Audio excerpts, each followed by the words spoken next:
Well, hello again, everybody. It's Marvelous Monday and it's Bryce Day. How are you, Bryce? How are Yeah, you, Morné? Oh, good. So good. happy to be here. I just got the notification as we were going live that I was going live with you guys. So thank you, YouTube, for sending that notification.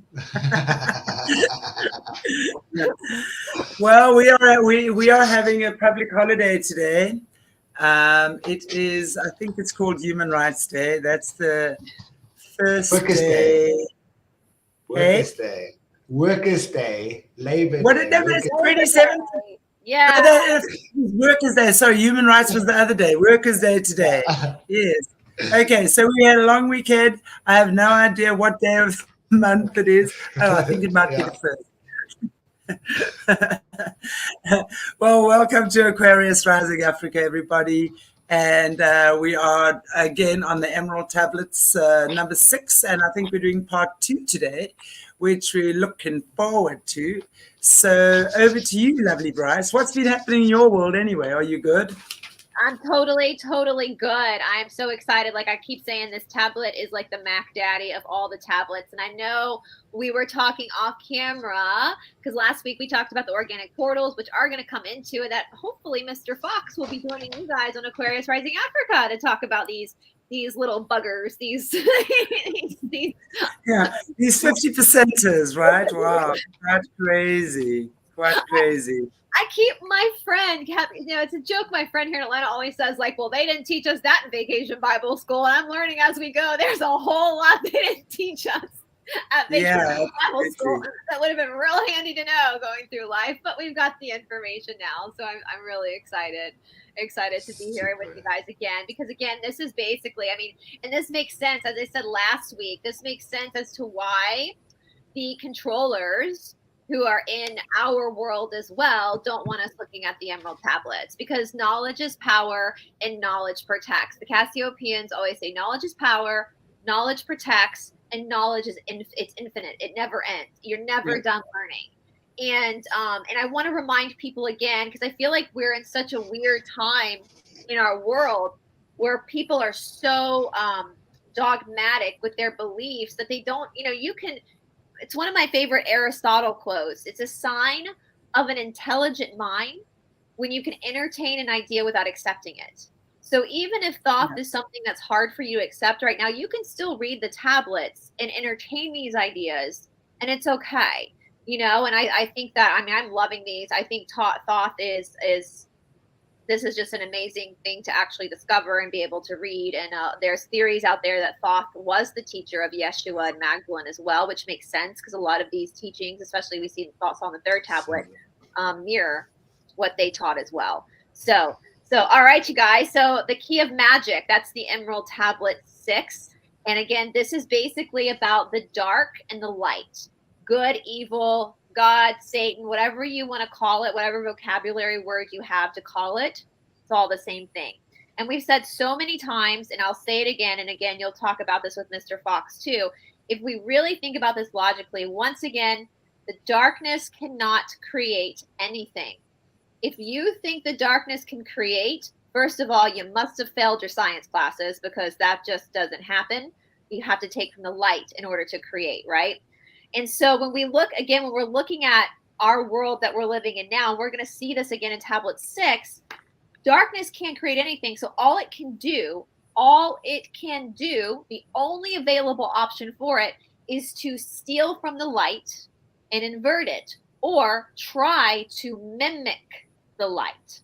And so all these people who are vigilante that think we need to just burn everything down that the bad guys have used are missing the point.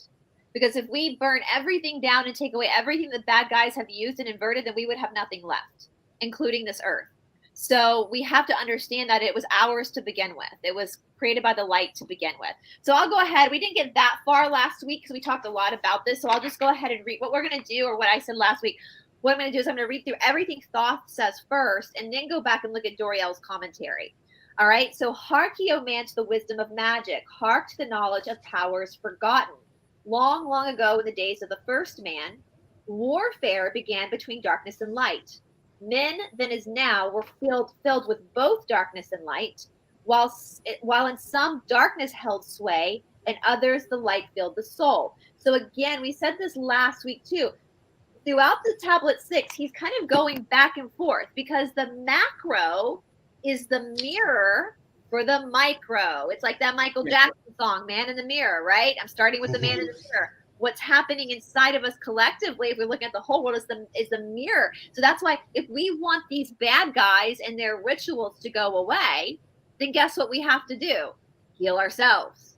Because then vibrationally it can't be here anymore, right? So you're going to see this throughout this little tango between the macro, what's happening in the macro, that's also mirrored in the micro. And it's something interesting too, because he talks about in long ago, the days of the first man, then that is now. Mr. Fox told me a while ago, he thought it was kind of hysterical. So in third density, the density we're in, the density of choice, many eons ago, the veil was gone. And so in third density, we could all see beyond the veil. But because people could see beyond the veil, they evolved in like they took, it was a snail's pace. They took their time in third density because they knew what was coming. They could see what was coming. And so they dropped the veil on third density to speed it up a little bit. Like, time is eternal, but you guys got to speed it up a little bit. So when the veil live, like, speed it up. Come on, you guys. You can't just, us souls were like, you know what? Third density is real fun. We get to like eat food and like be a little naughty sometimes because you only have to be 51% positive. And they were like, we can see what's coming, so we're just gonna take our time in this and finally the power set where we were like, it's like watching paint dry, guys. We gotta I can see it. So they dropped the veil, and I think that also forced us to be more intuitive too when the veil is dropped. You have to rely more on what you can explain and what you maybe cannot see, because there is a veil that's dropped, right? And so I thought that he was telling me that story once, and he was like, that's just so funny that us humans were like, nah, we're just gonna be fat and happy right now and a little sassy. We can stay here for a while. It's fine. It's fine. So anyway, he goes, age old is this warfare, the eternal struggle between darkness and light. Fiercely it is fought through all the ages, using strange powers hidden to man. Adepts have there been filled with the blackness, struggling always against the light. But others there are who, filled with brightness, have ever conquered the darkness of night. Where ye may be in all ages and planes, surely ye shall know the battle of the night. Long ages ago, the sons of the morning descended, found the world filled with night. There in the past time began the struggle, the age-old battle of darkness and light. And so with these other, he's going to talk about these other beings coming to Earth that noticed Earth was in trouble, right? And we also see this referenced in the Law of One as well, with a phenomenon that the Law of One calls the Wanderers. Now, who are the Wanderers? I don't know. I've been told I'm one. I have no idea. I'm sure a lot of people, I'm sure Chantelle and Morné possibly are. I'm sure a lot of you guys watching right now possibly are. Wanderers were people, or souls, I should say, rather, who had gone up in a certain ascension level. So like the Wanderers here on Earth now were either coming from the 5th or 6th density. So that means that your soul was up to a particular consciousness and saw what was happening on Earth. And like the freaking Hunger Games was like, I volunteer as tribute.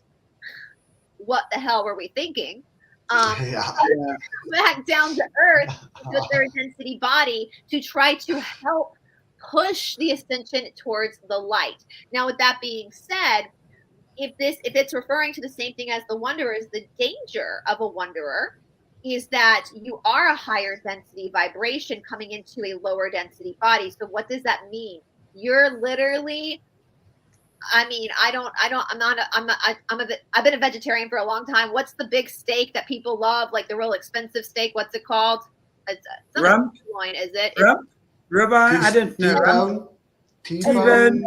I don't know. People in the comments. I don't know which one is expensive one. I don't know because I haven't had cow since I was 14, so I don't know anymore. I don't know, but the real expensive steak that people go like, we're like that sirloin. Like it's if the darkness, and we do go through amnesia. So if the darkness can then, once we get to third density, if it can sway us to the dark, it's going to give it more power or get us stuck in that karmic loop again. So that kind of was interesting to me. I'm like, oh my God, the law of one speaks about this as well, called wanderers, people that descended down, decided to come back down again to help the process along. So just interesting. Many in that time were filled so with darkness, the only freely flamed the light from the night. Some there were masters of darkness who sought to fill all their darkness, sought to draw others into their night. Fiercely withstood they, the masters of brightness. Fiercely fought they from the darkness of night. Sought they ever to tighten their fetters, the chains that bind man to the darkness of night.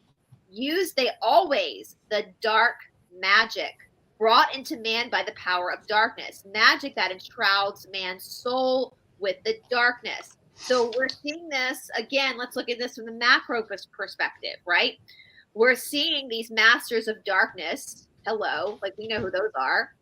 And they're people like us, like the people watching, that have fiercely stood against this darkness to the detriment of ourselves, right? We've had, I mean, both Chantelle and Morné are, all three of us on the screen right now have been heavily targeted.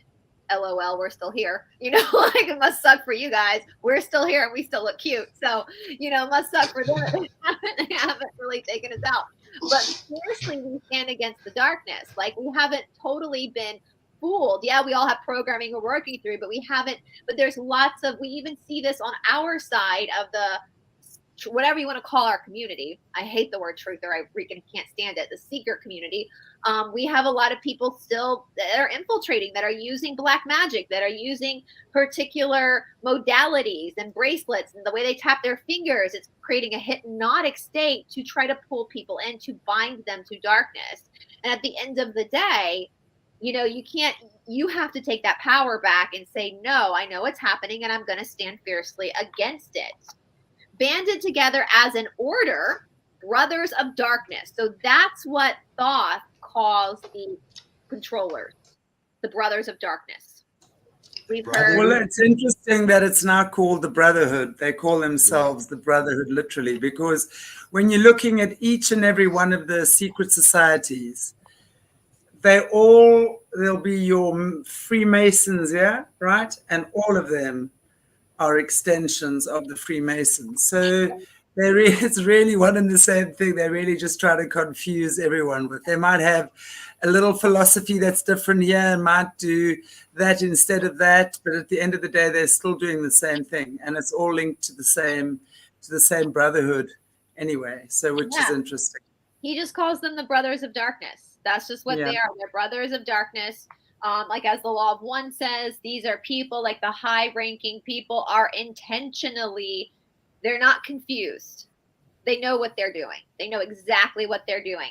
And like the law of one says, in order, and Mr. Fox can clarify this from my understanding, in order for people to harvest negative, it usually takes one lifetime of choice to do that. Because you have to be 96% negative, service to self. So that's why they do all this horrific things they do. And that pops them into the next negative order, the next go round. But for positive people that they had to like speed up by dropping the veil, we're like, we'll just take our time, you know? So there's a big difference too. And so it's brothers of darkness. So he says, banded they together as an order, brothers of darkness, they through the ages, antagonist they to the children of men. So we see that with the MK Ultra mind control. We see that, you know, they are antagonists to the children of men. Walked they always secret and hidden, found yet not found by the children of men.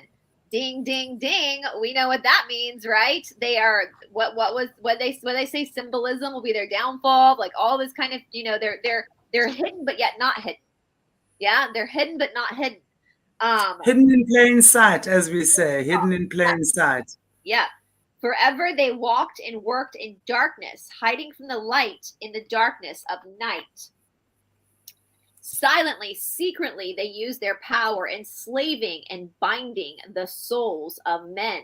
And we see that. We see people enslaved. We see people in the quote unquote truth of the world enslaved, falling for the same. You know, I made a graph for the Enough is Enough channel where I showed like how, you know, the other side of this uses mainstream media to infiltrate people. Our side uses YouTube and Rumble. You know, like they have their religion, which is science. They call it science. Our religion is Christianity. Christianity was created by the royal family. That's why there's a copyright on the Bible, right? Science is owned by the Rockefellers, right? And it creates this vigilance. So you kind of see that, you know, in order to really get away, you have to step away from both sides in order to kind of find your own truth, see the truth of the illusion. And so it's binding. This is all binding the souls of men. Yeah, absolutely. Absolutely. My friend said the Hebrew word, the religion, that word, the etymology means to bind a soul. So all these religions are doing nothing but binding souls. So you have to start. What I want to say, sorry to interrupt you, Bryce, is that when we look at all of that, at the end of the day, they cannot take what we don't give them. Exactly. That is, and you see, this is where I think the line is very, very fine, and we need to realize that it's like, of course, we are given free will and choice, right? That's exactly what Thoth is also saying. So it is our choice as to whether we choose to buy into Kylie Jenner cosmetics, or do we choose to use what's in our garden, right? Yeah. For the sake of vanity, or for the sake of what's good for my skin, what's good for my body. I don't need to be in the glitz and glam and out there type thing. So there's a very distinctive choice.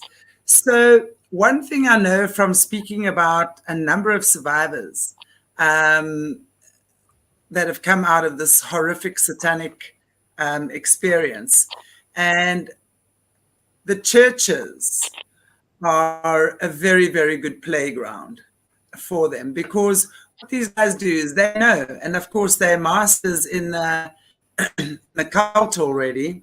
So, and by the way, you know, we think they view us as cattle.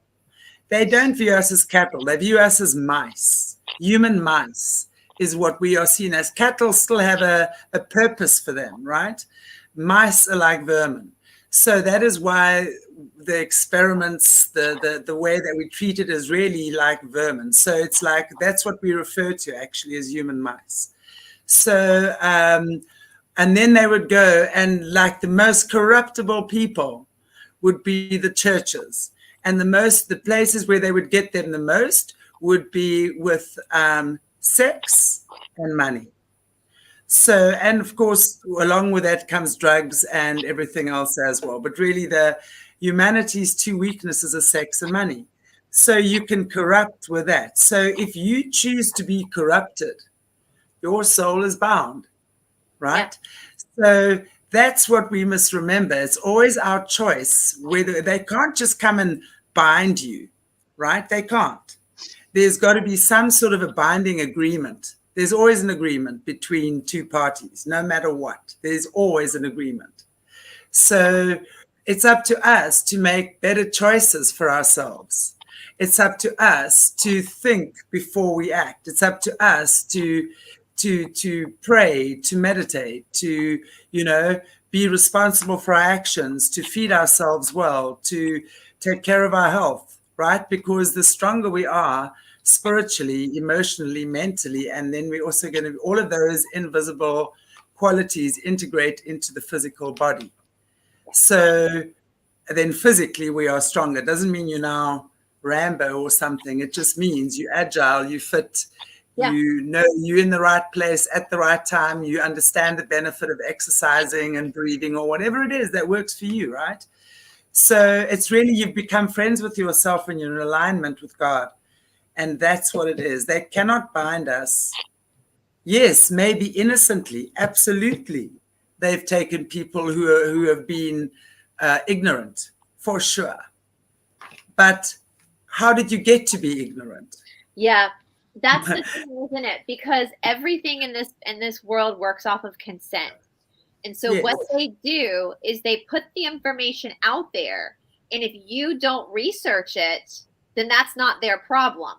And frankly, it's not their problem. They are correct. Like, for example, if you say, I'm going to church, do people watching know what church means? I've said it multiple times on this channel. church, why is it called a church and not a temple? Because church comes from the Scottish word kirk, which comes from the Greek goddess Circe, who would hypnotize people and then feed off of them. So they are telling you that that's what's happening by calling it a church. And you consent to it, to have that happen to you by showing up every Sunday. It's not their fault. You didn't research it. Can I tell you something else, which is very interesting? That, you know, this is the, you know, regarding these charismatic churches. A lot of this stuff happens at these charismatic churches. Let's say the church service would be on a Sunday morning, as it sometimes is, or a Sunday sometime, right? On a Saturday evening, there are massive rituals that take place at those churches, and all sorts of dodgy things are set free, and literally looking to attach to, or whatever it is these things do, they can do anything to, again, people that are vulnerable, you know, people that are in a broken state, because they're always going to find the broken bits. They're always going to find the most vulnerable. They like predators. Think of a predator, right? That's attacking a herd. The most vulnerable is going to be the first to go. So they're going to look for that which is the most vulnerable. They're going to smell out your weaknesses, and they're going to tempt you with those weaknesses. And that's the next verse, actually. I was going to get into that. Okay, well, they come and unseen, they know man in his ignorance calls them from below. So that's exactly what they do, Shanti. And that is why our friend Jessie, and I've been telling people, this is amazing, because she said, you know, you don't consent, but you also revoke permission to use your wounds as an entry point. And so what they do, this is what they do, you guys. Like, how clever are they? They find your weaknesses. So, and it's going to be, for a lot of people, it's going to be generally the same thing. Like, it's all coming from anger, jealousy, betrayal, abandonment, like all the stuff in the lower chakras that we don't want to deal with. We all have those as a human being. We all and in the good side of this, those things cause friction, which are what cause you to actually present them to the light to heal them. But there's always going to be, we're onions as human beings. If you're in a body, you still have lessons to learn, right? So there's layers to these emotional attachments that we have with jealousy, with abandonment, with betrayal. And so what they do is they come around, they kind of sock you where it hurts, drop you into that place of feeling that jealousy, feeling that, where that feeling becomes overwhelming, and then they hook you in that way. And it was really with Jessie that really brought that's what they're doing. And so even my friend Tamara over in Australia will say, like, when those thoughts start to come up, where you start to really get into where you're not just observe, you know, it's one thing to feel the jealousy, feel the abandonment, feel the betrayal, and observe it as interesting and use it to go, okay, I need to heal this. It's another thing to feel it and really be in it and not see any type of clarity out. So Tamara will say, cancel. Like, when that stuff comes up, okay, cancel. You know, and like our friend Jessie, I'm paraphrasing what she said to us, but like, once you notice it's happening, you tell it to go, because it's like a trickster coming in to try to hook you in and that's why it is important, guys, to do your shadow work, because these things that we try to avoid, these uncomfortable feelings that we try to kind of push away, if we keep what we resist will persist. I know that's cheesy. It sounds like a poster you see at the dentist. But it's really law of correspondence, or law of attraction, because remember, whatever these tricky tricksters are, they cannot come to you if your frequency is not matching. Yep. Simple as that. So they're going to that frequency. They're going to knock you to, and that's the difference. When you're working on it, it's a different perception than when you're in it. Yeah. And it's, you know, even when you're working on it and you're aware of it and you're in it, it can be very tricky. Mm-hmm. And that's why we have to realize, you know, when we're looking at law of correspondence or law of attraction, law of attraction states energy always attracts its same vibration. Bam. You are energy. You are projecting your frequency every second of every moment of every day. So whatever you're putting out is you're going to be attracting in. So people, circumstances, experiences, whatever. So if you don't like what you're attracting, then you have to stop and do the inner work, because some fear in you, and it's all coming from fear. If you're attracting anything negative, it's the base energy is always going to be fear that has a quadrillion, kabillion offspring, you know. What do you call it? Expressions. Fear has a billion different expressions. So, you know, as long as you are vibrating on that innate fear of something not happening or something happening, you're going to be attracting that which matches you. So this, again, it always will come back to how much time you're actually spending. And instead of blaming others for your misgivings, look at, and you can go, well, I did that to myself. And when you can actually sit and say, oh shit, I did that to myself. A guy drive, you know, if a guy drives into my car, I'll be like, how delicious is my English? If a guy drives into my car, for example, you know, it could all be his fault. And you can go, well, you see, why weren't you looking there? But if you can go and say, wow, I actually did that to myself, that means you've arrived. And if you can think about saying that to yourself, that means you're arriving, because it means the seeds have been planted. So instead of blaming someone else, and I'm not saying you shouldn't take responsibility. Yes, he's got insurance. He did the action. Absolutely. Deal with it in the 3D. But in your emotional experience, you go, well, what on earth where was my energy at that I needed to attract that to show me to slow the F down? What deadbeat path am I on? Yeah. Those would be the questions you ask yourself. It can be different for everyone. So this is the kind of stuff that we start looking at. And then when we start realizing and flowing with that, then we move into fourth density positive. Yeah. That's fourth density positive. And that's the thing too, guys. I want to reiterate, like, if you're sitting here going, oh shit, like I felt like, that's okay. The minute you realize that, you can start to back out. Just because you've gotten trapped once, you have the power to untrap yourself. Right. And that's why the Cassiopeians say all the time, knowledge is power, knowledge protects, and knowledge is infinite. You are always on a seeking of knowledge in order to see where you are bound, you know, because ultimately, you know, again, we say the law of one uses the word harvesting, which I frankly wish they'd picked a better word, but only you can harvest your soul. Only you can graduate your soul. Nobody, the church can't graduate your soul for you. You know, Yahshua can't graduate. You have to do that yourself, right? And that's why your power. Well, they go on to say, dark is the way the dark brothers travel, dark with a darkness not of the night. Traveler o'er the earth, they walk through man's dreams. Power have they gained from the darkness around them, to call other dwellers from out of their plane in ways that are dark and unseen by men. Into man's mind space reach the dark brother. So we're talking about mind control here, guys. That's what this whole verse is about, is mind control.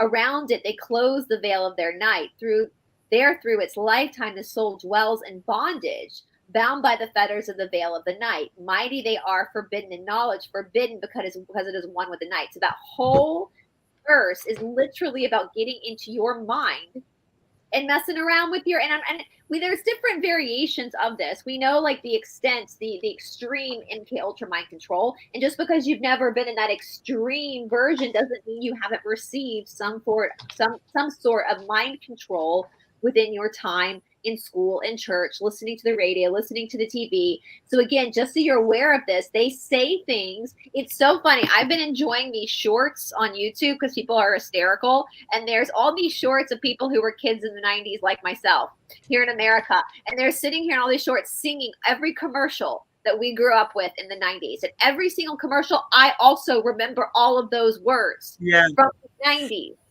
That's absolutely how powerful are. But BRICE, it's recorded in the records here that 99% of people, of humanity, is programmed for poverty. We are pre-programmed to be poverty stricken or have some poverty issues, right? Fear of lack, fear of not having. And again, let's go back to the root chakra. And when we look at how they, you know, our sense of connectedness, how they're breaking down the family unit, what they're doing and how they've been doing for a long time, because that's all that sense of insecurity. Because when you're not secure within that part of your energy, you're always going to fear lack, right? Not having. So they know how to do this. They know how to pre-program us. 1% is programmed for riches and wealth and what have you. The rest will strive. And even if they have 10 million, they're still going to think it's not enough. Right. That's what we programmed for, you know. So we've got to realize that we've also chosen to be in this matrix. We've chosen to be in here, you know. So now and before we even came here, we knew we were getting out as well. It was just a journey through the matrix, so to speak. So now we know there's a way out. We've just got to find it, and the way out is in. Yeah, exactly. Exactly. There we go. You got the answer. And I saw here Warrior for Christ asked about smoke machines in churches. Yeah. Warrior for Christ, I think we've talked about that. It's spiritual manipulation, which is another form of mind control. I just noticed that, and I was like, oh, yeah, that's... So I think we talked about this with the Bethel churches where they have their smoke machine and tell people it's God. And then, like, was it on y'all's show we talked about this? I laugh because it's like something a kid would do, right? Like, I must say, I remember that I was like in hysterics. Yes, like in the background. You can, like, and somebody gets paid, and like literally someone's like, "No, I get paid like $10 an hour to come in and turn the smoke machine on." So, and I laugh because once you see it, you can't unsee it. So I wanted to answer that question because. That's so funny. It goes under the category of spiritual manipulation, Warrior for Christ, to answer your question. And you find spiritual manipulation in all sorts of communities. It's just a way of like tricking you into thinking that the answers lie with them. So it's another way of tricking you to think the answers lie outside of you and not inside of you. But yeah, they literally turn a smoke machine on and say, "Look, God's here." You know, like, there's God. You know, like. And seriously, are you telling me people actually believe that, though? Oh, these freaking churches, they're like the MAGA churches. They're like, I mean, thousands of people show up to these auditoriums. It is not like... Ever since my sister tried to trick me when I was about 4 or 5 years old, putting the Easter bunny behind the hedge, and it was a horrible, ugly, painted one anyway, and expected me to believe that was the Easter bunny. There's no way as ever I've believed anything like that in my entire life again. So if someone had put smoke machines on the God in church, I would have run right there and said, "There's no way that's God." Somebody turned a switch on. That's all I haven't. I have to tell you all a funny story. Speaking of the Easter bunny and illusion, my sister is 4 years younger than me. And when she was told by my parents, if you got kids watching right now, you might want to cover their ears. Just want to put that out there. But when my mother had to tell my sister that Santa, that my mom and my dad were Santa. So my mom had a conversation with my sister, and I was sitting at our bar in the kitchen eating lunch, and my sister came and sat beside me, and she was like real bummed out, you know. And she was like, "Mom told me." And I was like, "Yeah, the Easter bunny too." And my sister looked at me and she goes, "Mom!" She started screaming at my mom because I guess my mother didn't think to cover that. If Santa's not real, the Easter bunny, the tooth fairy, like, they weren't real either. And then I got in trouble. I so remember that disappointment. That disappointment is real. I tell you, I often pondered that, you know, just as a matter of diverting a little bit. But it's an interesting topic to ponder. Is that a good thing to tell your kids? I mean, I think it's wonderful to have your kids in fantasy land and have them believe there's this beautiful Father Christmas that's flying through the sky. Well, you call him Santa Claus, we call him Father Christmas, flying through the sky with these reindeers down your chimney, you know, and then you make all the little things and footprints. And I know I've seen people go to extreme lengths at Christmas. Same thing with the Easter bunny, and same thing with the tooth fairy. That for me was just equally as shocking. I loved the tooth fairy. There was nothing better than getting up in the morning and money being in my shoe. You don't understand. Is that what we put under the pillow?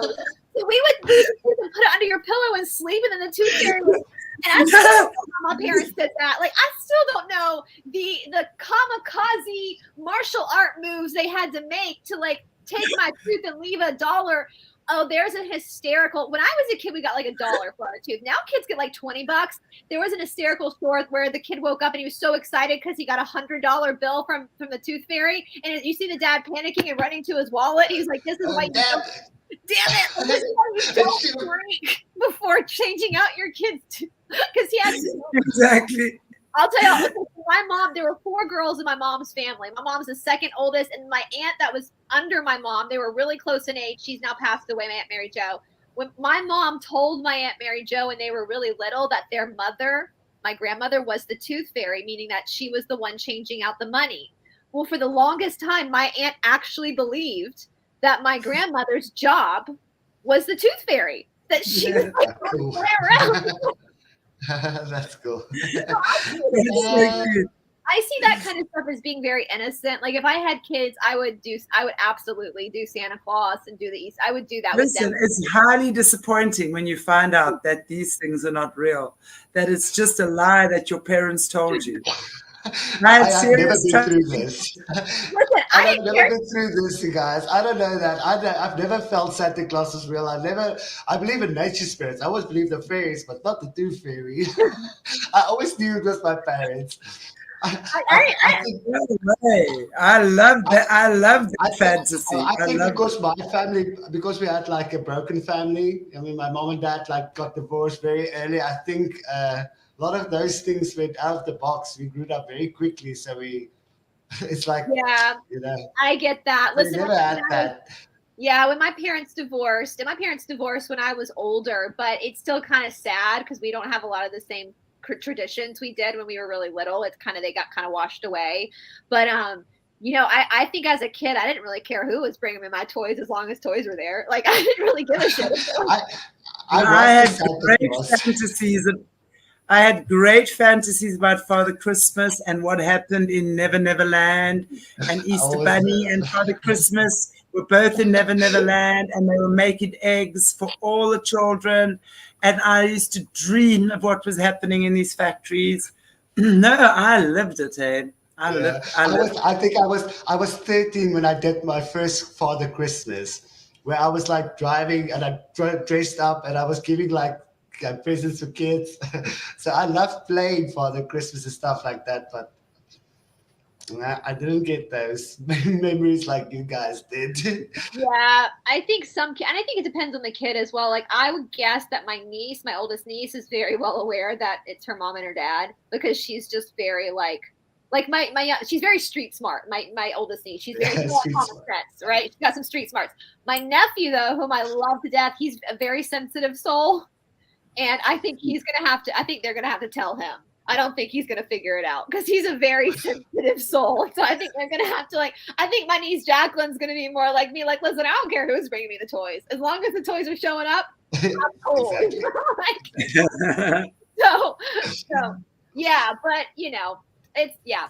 Anyway, so he goes on to say, Parkio man, list to my warning. Be ye free from the bondage of night. Surrender not your soul to the brothers of darkness.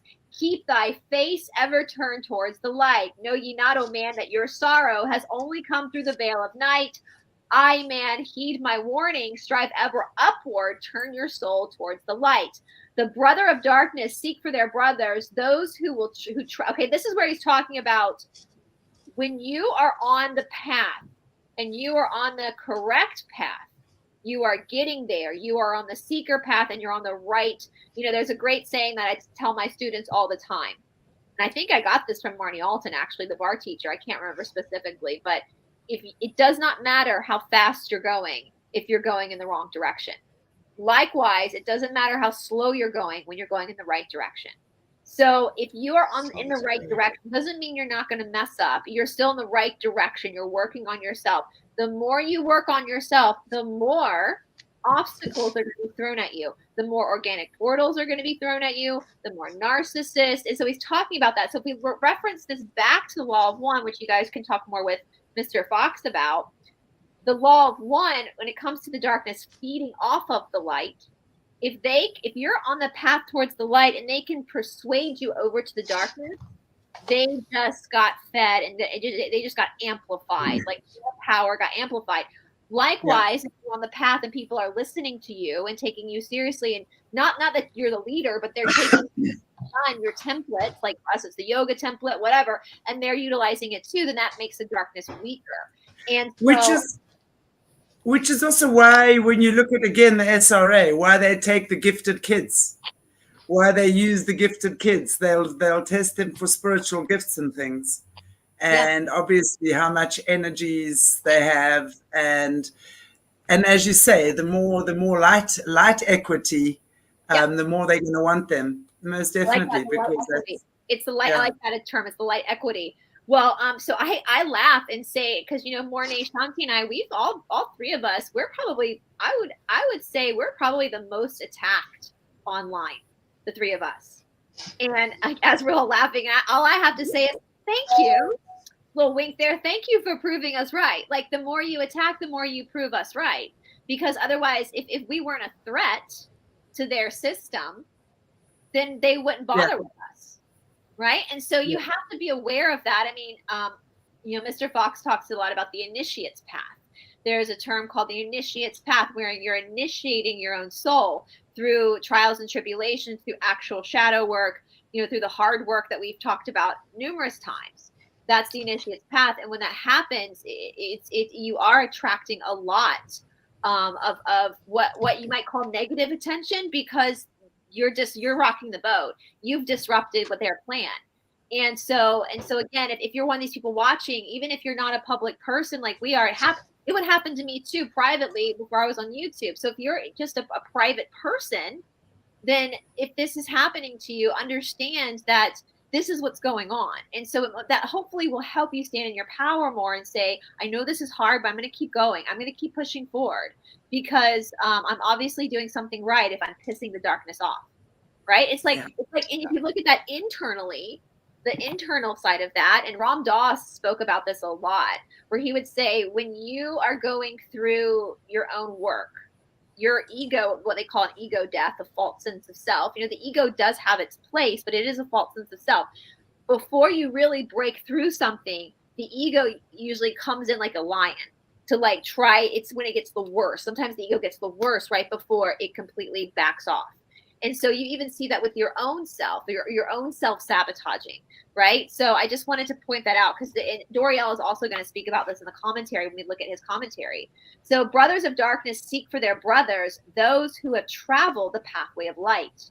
For well we know that those who have traveled far towards the sun on the pathway of light have great and yet greater power to bind with darkness the children of light. So they're basically saying those who have traveled before you. Now, I want to be very, very clear about this. When I talk about teachers, or, the word guru means to transmute darkness to light. So everybody has that power of guru inside of this to transmute their own darkness to light, right? But a lot of times we do need a teacher to help us stay in the template. With that being said, though, there is a difference between a teacher and a cult leader. Right, my teacher in India is not a cult leader at all. Like my teacher in India doesn't even know where he doesn't even get involved. Like when you go to India, you don't even know. He doesn't know where you're living. He doesn't care. He doesn't know what you're doing with your time when you're not in the studio with him or in the shala with him. But when you're in the shala with him, he's working you hard and asking you, why are you fearing? What's happening? But then when you leave the doors, you leave the doors. That's it. Right? He has nothing to do. So you pay attention to that as well when you're seeking a teacher. The teacher's role is to be your teacher. And I've said this before. Before I was on YouTube, I teach. I have a lot of different courses I would teach, and they all sold out. I worked really hard on those courses, and I would teach philosophy, and it would, But the minute I left the door, once the course was over, that was it. The students that came, they had to then integrate. If somebody asked me a question, emailed me a question, I would answer it about the material. But I'm not going to tell you what to do with your life. You take this material, integrate it into your own life. So I want to be very clear about that. Like when he talks about that their sons of the pathway of light have great and greater yet power to bind the darkness of the children of light. What I take that to mean is find a person, a teacher, a system that you can work with to help you take their advice, but be careful because there are sheep there are wolves in sheep's clothing out there, and you have to make that gut feeling of whether somebody is trying to control you outside of the work or not, or just help you with the information so you can integrate it into your life and then find your own path. Does that make sense? I know it's Mercury retrograde. Our words get tangled in Mercury retrograde. So listen, y'all, your teacher should not have anything to do with who you're boinking, with where you're living. Like, it's just the work, right? So I just want to make that very clear. Like, my students, I don't, sometimes I get them some shrooms, and that's about it outside of work. So other than that, they live their lives. So I just want to make that very clear. Listio, man, to he who comes to you, but weigh in the balance if his words be of light. For many, I basically just said this. For many, there are who walk in dark brightness and yet are not told. Or dark, he calls it dark brightness. I just said that. So basically, before we got to this verse, listio, man, to he who comes to you, but weigh in the balance if his words be of light. So is this person because for many there are who walk in dark brightness and yet are not the children of light. So he's saying there are wolves dressed in sheep's clothing out there that are going to try to manipulate you. So listen to what they're saying. Watch. I always think actions speak louder than words anyway. Watch how they're living. At Ashtanga Yoga Atlanta, our main shala here in Atlanta, none of the teachers there, including myself, allow students to lionize. They're not allowed to. When that shit starts, it gets cut off real fast. I am not your guru.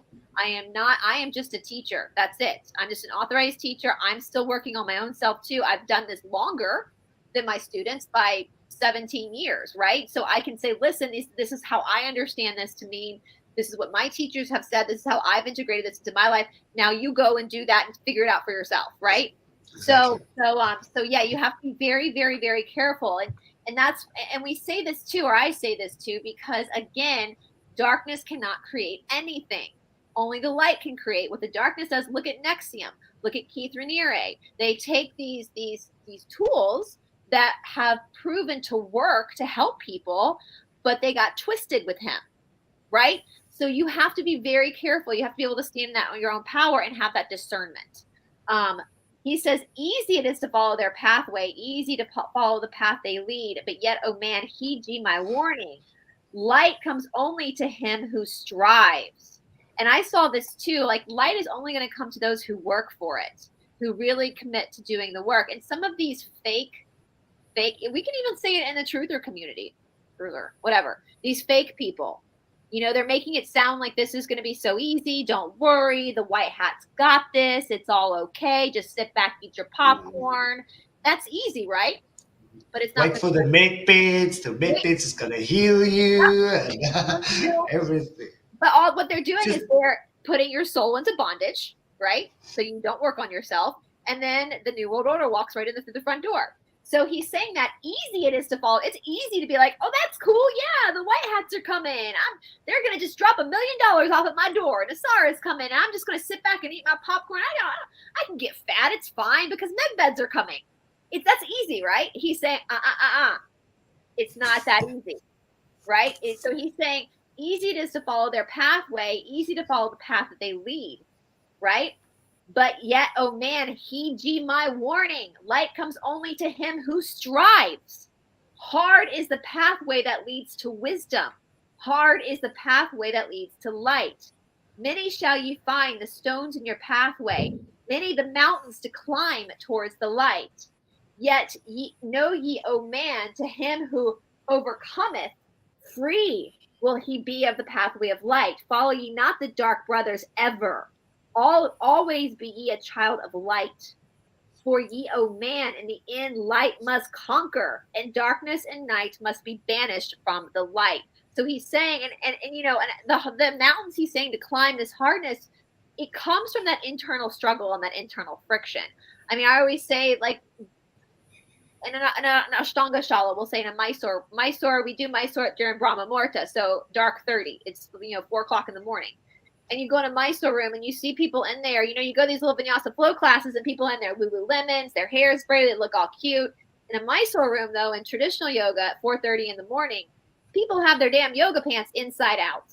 And their hair looks like Albert Einstein.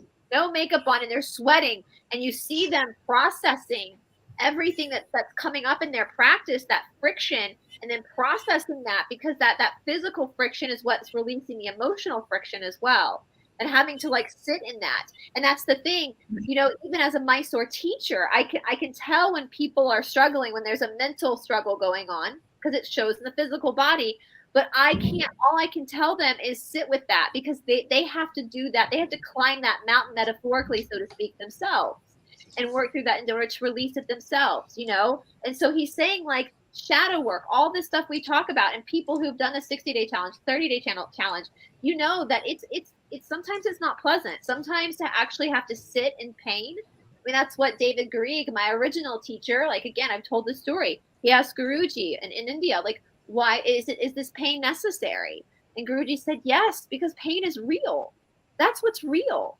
And so it's not fun, but you have to ignite that in order to move through it. And he's talking about that. But eventually when you go through that internal struggle, when you go through that, all of a sudden you are liberated. Your soul becomes liberated because you did that. No one did it for you. Make no mistake, my friends. Like, the teacher has the teacher's place, and that's to say, here's the step. You take step A, B, C, and D. That's all the teacher does. You can bring a horse to water, but you cannot make that horse drink. That horse has to drink on their own. And so it is you that has done the work and have reaped the benefits of that work. Okay, so he says, list ye, O man, and heed ye my wisdom. Even as darkness, so is the light. When darkness is vanished and all veils are rendered, out there shall be a flash from the darkness, the light. Even as existed among men the dark brothers, so there exist the brothers of light. Antagonists they of the brothers of darkness, seeking to free men from the night. Power have they, mighty and potent, knowing the law, the planets obey. What do we say? So he's talking about the brothers of light. So there's brothers of darkness and there's brothers of light. So he's saying, knowing the law, the planets obey. So I think I've said this before when I was studying Skinwalker Ranch for the Skinwalkers, and I studied the Navajo people of Southwestern America, when they would teach their children magic. They would tell the biggest difference between light magic and black magic was that when you're doing light working, you're working with nature. You're working with the laws of nature. You're not trying to suppress nature. You're helping the person move through things that are natural. Black magic, however, works against nature for its own selfish desires. Okay, so he's saying, know the law, the planets obey. So the light workers know the laws of attraction, know everything like that, right? So they're obeying, they're moving with the laws. Work they ever in harmony and order, freeing man's soul from the bondage of night. Secret and hidden walk they also. Known not are they to the children of men. So we're talking about, like, I would say that would be like angels, like guides, fairies, whatever you have around you, they're walking also in secret. Now the difference too is angels, fairies, all these beings that are here to guide you and protect you, they're not going to intervene as easily as the brothers of darkness, because they're waiting for your consent. They respect your consent. All right. Yet know that ever they walk with thee, showing the way to the children of men. Ever have they fought the dark brothers, conquered and conquering time without end. Yet always light shall in the end be master, driving away the darkness of light. I, man, know ye this knowing. Always beside thee walk the children of light. That made me cry the first time I read that. They're always with you. Your protectors, your guides are always with you. And you just have to call out and ask for help. Now, that doesn't mean they're going to do it for you, but they're going to be there to hold your hand and help you and show you. He's saying right here, they're showing you the pathway. They're not picking you up and putting on the pathway, but they're showing you the pathway. Okay. Master they the sun power, ever unseen yet guardians of men. Open to all is their pathway, open to he who will walk in the light.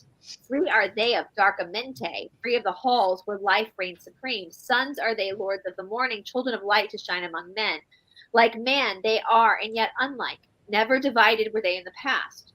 One have they been seen in oneness eternal, throughout all space since the beginning of time. Up did they come in oneness with the all of one. Up from the first space, formed and unformed. So these angels, they've been around since the beginning, and they've always been on the side of light.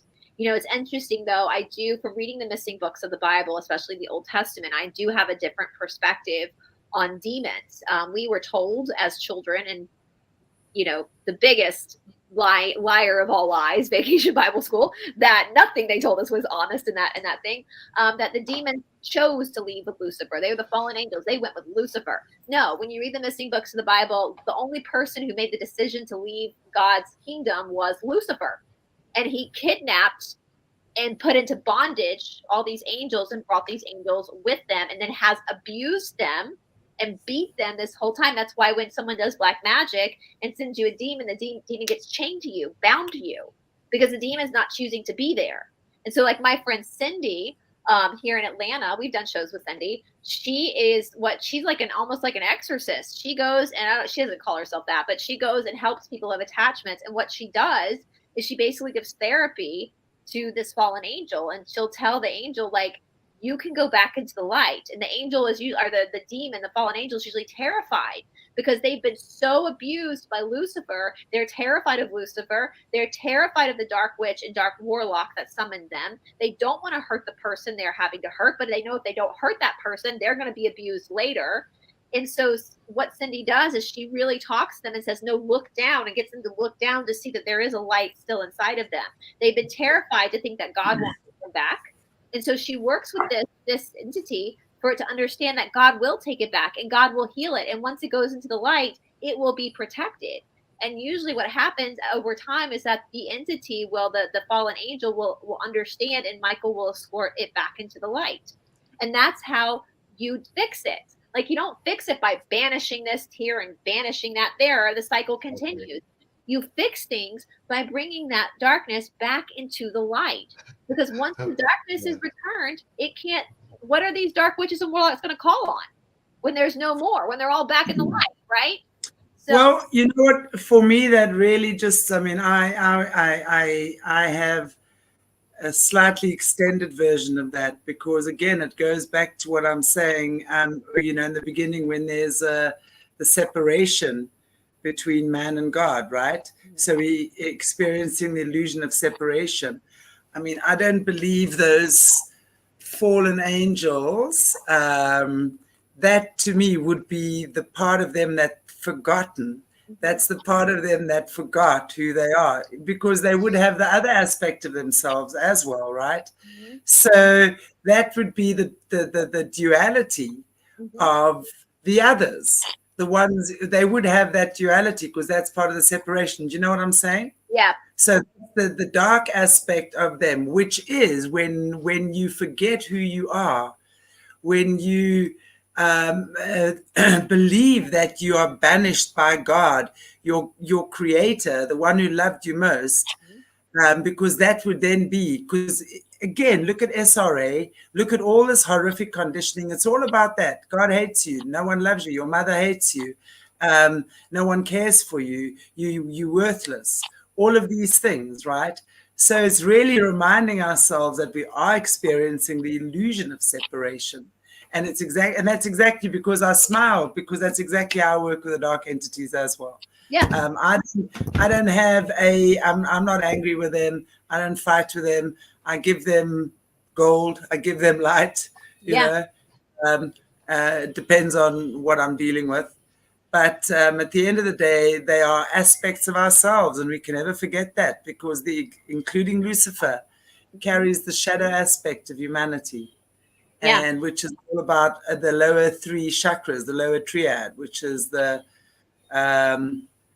money, power, greed, sex, all the things that you get drawn to, sucked into, so to speak, when you forget how to operate from the heart space. Oh, 100%. Yeah. And I absolutely, like when my friend Cindy was talking about this, I was like, that makes the most sense to me. That just absolutely, because it stops the samskaric cycle, right? It stops that wheel of karma, because you're actually healing something instead of just pushing it away. Again, what you resist persists. You're actually bringing it to the light, and you're coming at it with empathy and compassion, and not anger. You're coming at it from a place of humanity, and so absolutely. Let's see, where are we? And are we at an hour? Do you guys want to pick the rest of it up next week? How much more do you have? About a couple of pages. Okay. Well done. We're gonna get But into yeah, how to heal yourself. I just wanted to add it with that last part. There was a time of war on the 3D world where war was needed. Yes, probably. There was a time for that. But going to this new frequency of 4D positive 50 dimensions, now things change. War has become a new battlefield. War is love. War is forgiveness. War is tolerance. War is compassion. Tolerance doesn't mean accepting to the bad stuff. Yes, we need to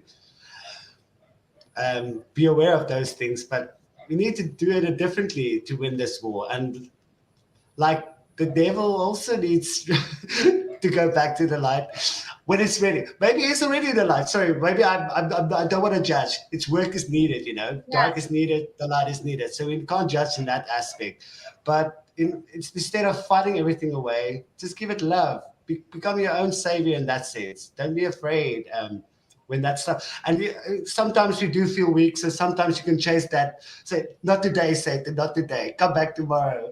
But go back to it and give it some love, because that's where the healing happens, really. I mean, I know in my life with shadow work, that's where the healing lies, is going into those places. And most of the time, the most evil thing that you think is inside of you or you see actually is just misunderstanding, somebody screaming out for love inside of you or something like that. So there's always some. So I love what you said with that. Like, even the demons are scared and abused, Just And when I found that out, when my friend Cindy and I talked about that, I was like, well, damn. I was like, I fear the humans way more than I fear them. Like, and I did feel that. I felt that like heartache, like they were forced to do things to us that they don't want to do because they're in fear as well.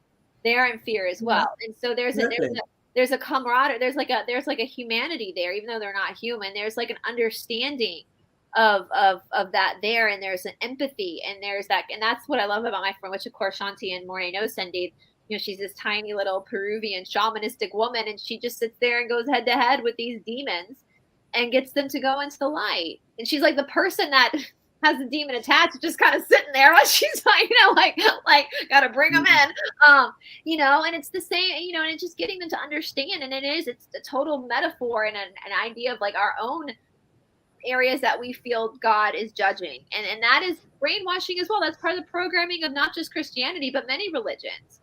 It's part of from the Wednesday when we do the Sophia Code. That was part of ISIS, is allowing yourself to forgive yourself for believing that there is a God outside of you that would hurt you or that would reject you. Forgiving yourself for ever believing that malarkey.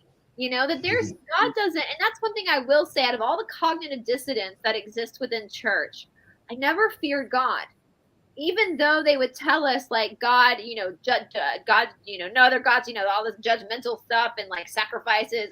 I guess intuitively as a child, I always knew they were talking about Lucifer anyway. I guess I kind of already intuitively knew that the God of the Bible is not the God that we want to be aligned with, because I always felt nothing but love and mercy and peace coming from God. I never felt like I had to prove myself to God. Why you don't have to prove yourself to God, right? Like, you're already whole. You're already a fractal of that. So you don't have to prove yourself worthy of that just by breathing. You've never been broken. Healing, and when you start doing the inner work and you start realizing these things, healing sets in. And healing doesn't mean that you've been broken. None of us have ever been broken. It really just means you're bringing yourself back into balance. Because remember, energy can never be created or destroyed, only ever transferred or transformed. Most of us transfer it to a little back room somewhere in our consciousness or in our body. That's when we start getting to the hips. It's usually the hips that carry all sorts of shit. Totally. Yeah, your joints will generally be but you'll first start getting it like in terms of stress or anxiety, depression. Those will be the first telltale signs. And then it will generally from there move into the physical body. And then you got to check which part of the body is being affected, because that's going to tell you what you need to work with. There you have it. So on that beautiful note, we come to the end of another marvelous Monday, magical, mystical, merry Monday with beautiful BRICE. And we could probably finish tablet 6 next week. I'm hoping for part 3 because we only have like 2 pages left of thought, and then Doriel's commentary is real short. So hopefully we can finish tablet 6 next week and go on to tablet 7, because tablet 7 we revisit the chakras in tablet 7. We end the chakras in tablet 6, and then we revisit them again, and because we've already talked about them in tablet 3, but we're going to revisit them again in tablet 7 from what I've seen so far, what I've looked ahead and seen so far. So awesome. Yay. Okay, everybody, thank you so much for joining us. Really enjoy having you here. And thank you, everyone. I'm just checking the comments here. Wonderful. No trolls today. Maybe one little one. Yeah. Christina, we're reading from the Emerald Tablets. So Emerald Tablets. Yeah, just to show you guys, this is the copy that I have. It's Doriel's translation and interpretation, but you can find the Emerald Tablets PDF online for free. No commentary. I like having commentaries. I have multiple commentaries, but you can always just Google it and it'll pop right up for free. So yeah, absolutely. Let's keep the minds open, and let's keep asking questions, and let's keep aspiring to just go deeper within, because that's really what it is about. And the wonderful thing about going deeper within is that you then automatically align. You know how often I hear, and I'm sure BRICE and both Morné as well, we hear, and especially, I've been a healer for over 20 years now, and I've been hearing this all the time. Interestingly enough, I was very often my clients' best kept secret. They would not tell their husbands or families or anyone that they were seeing. It was fine to say they were seeing a psychologist or a psychiatrist, right? But not a healer. That was which is just interesting how we've progressed. So, as we then choose to progress, heal ourselves more, I've heard so many people say, no one understands me. There's no one in my area that I can talk to about these things, no one gets this, and everyone is about that. The more you do the inner work, the more you raise your frequency, the more you project who you are in an authentic, honest way, you're going to find the people. In fact, they're going to find you. You're going to find each other in the most interesting situations. Could be in a grocery store. I met a girl not too long ago on the airplane, and she came and sat next to me because I was reading the Sophia Code, and she had a copy too. So that's how we connected, really cool girl that lives in the area. And, I didn't know people like that were living in this area. They're quite few and far between. So very interesting conversations, nice friendships struck up. And that's how we start meeting each other. In places and spaces that are very strange, but divinely orchestrated. And that's what happens when you raise your frequency. Drama becomes less, illness becomes less, or let me rather say, you become more healthy, you become more wealthy. And it's not just about money, it's about understanding wealth is physical wealth, as well as relationships and friendships, as well as your well-being, most definitely your health. So you have got nothing unless you have your well-being. And that's what we take care of, because when you take care of this, you are your spaceship. The Pleiadians or I don't know who else, are not coming to save you in their fancy little flashing spaceships. I promise you that now. Your body is your spaceship. You ascend in that. Listen, Simple. all the off-worlders have their own battles to fight, you guys. Exactly. So. I don't want to get in that bloody Pleiadian spaceship. I'm telling you that now. I'm like, bugger off, guys, go back. The law one says not to, or the Cassiopeians say don't get any spaceships, you guys. Like, are you serious? There's no chance of getting into anyone's spaceship. You must be mad. It's like, what? No, thank you. No. It's a bit like someone puffing God up in smoke, or whatever. I'm like, no, I don't think so. Exactly. You're not getting off that spaceship, honey. Like, you are not. You don't get it. Don't be doing anything stupid like that. Like, no. You know, you unlock. That's the beautiful thing. You know, when we're looking at the Sophia Code as well, it's like unlocking the keys. Yeah. You know, we spoke about the Ankh. We speak about the Ankh so often. It's you are the Ankh. Look at the shape of the Ankh: head, arms, body. Right? It is your aura. Your aura is shaped like the Ankh. Right? You are your own key. So when you understand that, because the symbolism again of the Ankh is understanding, transformation, and resurrection. So when we start understanding these things, ka-ching, that opens up. Then transformation begins, ka-ching, that's another unlock. And unlocks on probably who knows how many levels and how many doors and how many safe holdings, right? And then resurrection of the consciousness occurs, because the circle depicts the mind of the human beings, that from crucifix to Ankh, you're resurrecting to a higher level of consciousness, a different way of thinking. So that's what the Ankh is. It's not some, and make no mistake, in ancient Egyptian times especially, of course, they use the Ankh in its negative polarity. And it's a very, very, very, very, very, very, very powerful symbol. Probably along with the probably the most powerful.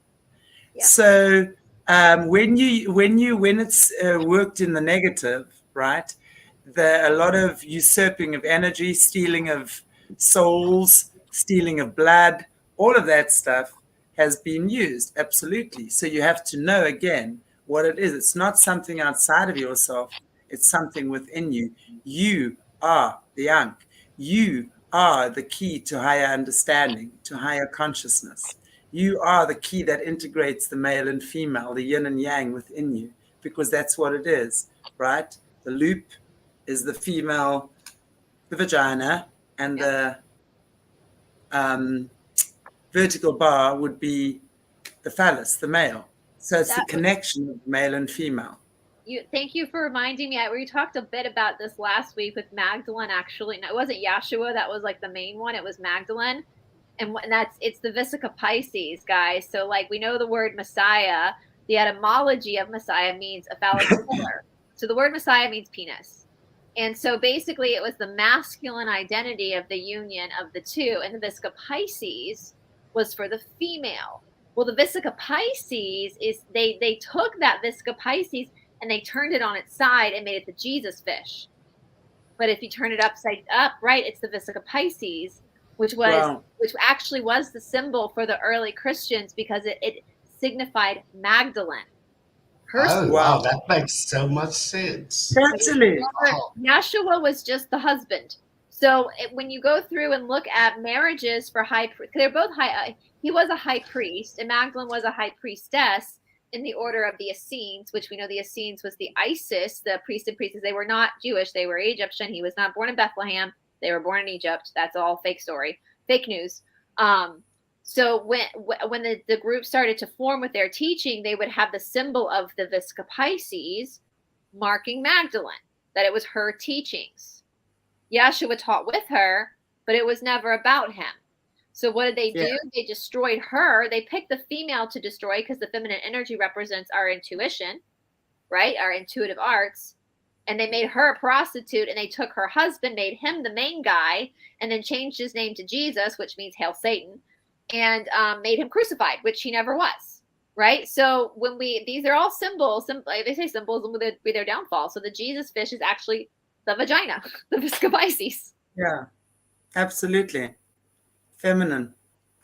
Yep. And you know that's what we rediscovering. And you know what's also important to think about at this stage, when the divine feminine is on the rise. It's not about women, right? We've also got to realize that, because, and I think that's why so many women in recent years have come up. And honestly, I've worked with a lot of women who are real ball breakers. It's like they've lost that femininity, right?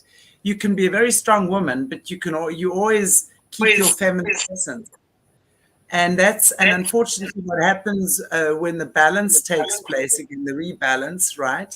Then we forget that. So we tend to go to the opposite side of the scales. And I'm not saying that it shouldn't happen. It has to happen.